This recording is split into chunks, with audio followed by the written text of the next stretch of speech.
Alright, welcome back to Inspiring Flights. I'm Stone, and I have some bad news. The A-10 Warthog is no longer with us. If you saw at the end of my Have You Ever Flown in an A-10 Warthog video, at the very end you would have noticed that something went wrong. Take a look at it now.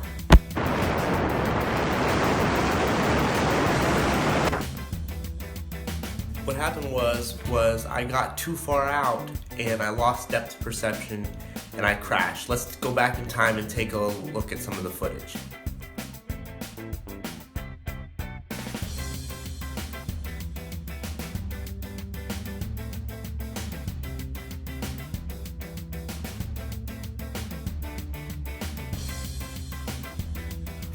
Alright, so I took it too far out and lost depth perception.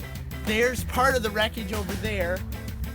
Right there on the edge of the water. It almost made it in the water. Found the wreckage.